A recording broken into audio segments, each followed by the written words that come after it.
Hey everyone, it's Q&A Tuesday.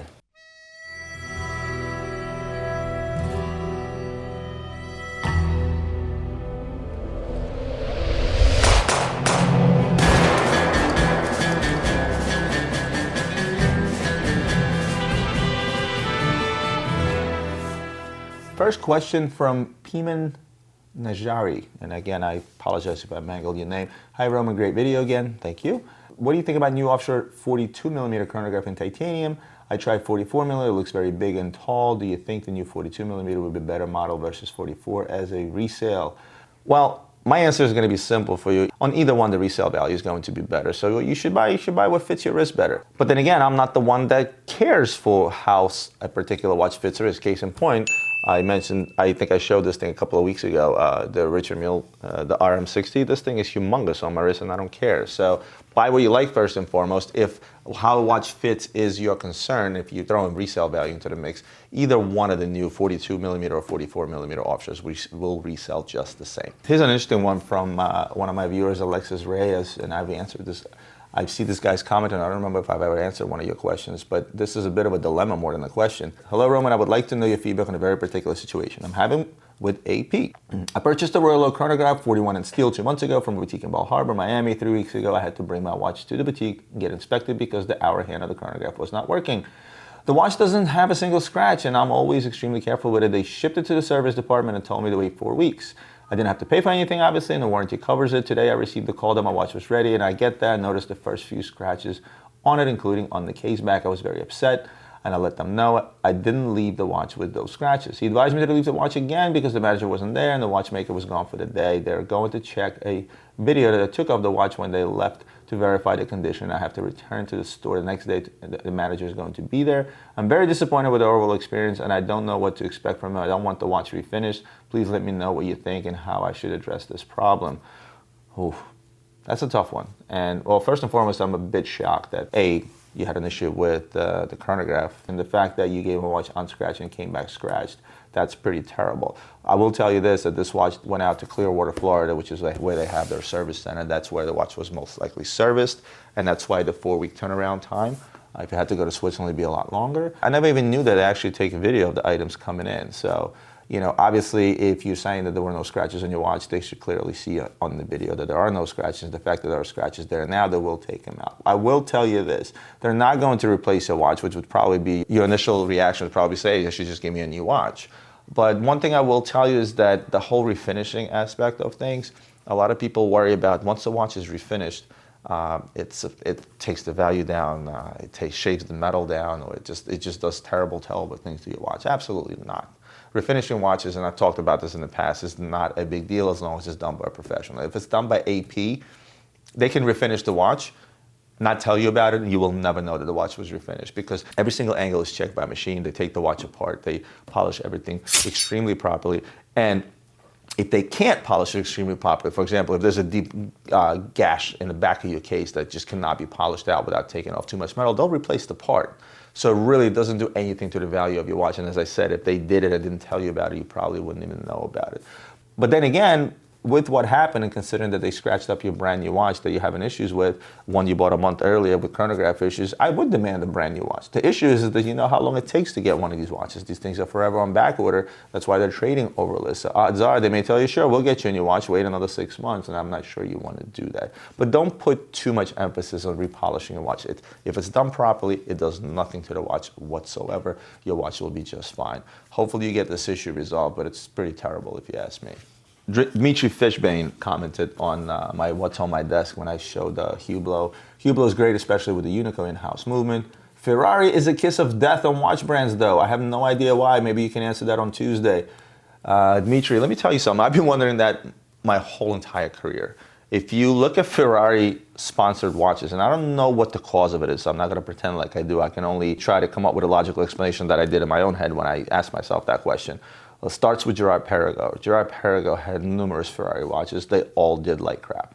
So I discounted that to the fact that, okay, for one, Girard-Perregaux did so many different Ferrari watches that there was just too many of them. It kind of lost its limited edition appeal. Two, it was Girard-Perregaux, which historically discounted, and they make too many watches to begin with. So there was a lot of closeouts for There was a lot, Girardi, Perregaux, no. There was a lot of closeouts for Girard Perregaux, specifically the Ferrari watches, because again, they made too many of them. I said, okay.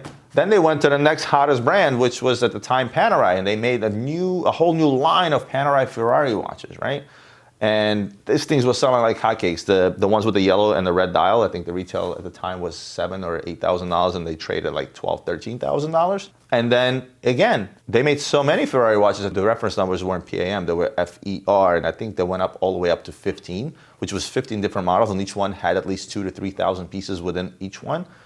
Tells me they made too many pieces. Again, lost its appeal. So 3 or 4 years after the Ferrari Panerai came out, I was offered a closeout at 22 cents on a dollar. I offered, I think, 18 cents on a dollar to take the whole deal. It was a big deal. And I got outbid by another dealer who paid 20 cents on a dollar for that deal. Seems like a curse all over again. Now Ferrari is with Hublot. Now Hublot is not suffering the same fate, but as the time is progressing, I'm also seeing a lot of models being made, which means that it will lose its appeal. The only logical explanation I can come up with is that maybe it's a two-way street where companies are actually paying Ferrari for the rights of using their name and using their horse, and that costs so much money that they're forced to produce that many watches in order for it to make sense financially. That's the only logical explanation that I can come up with. But you are correct, Ferrari seems to be like the kiss of death for all watches.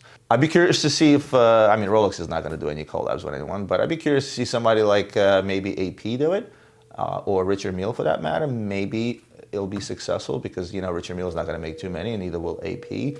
Maybe take the hottest brand on the market and have them do a Ferrari partnership. Maybe that will work.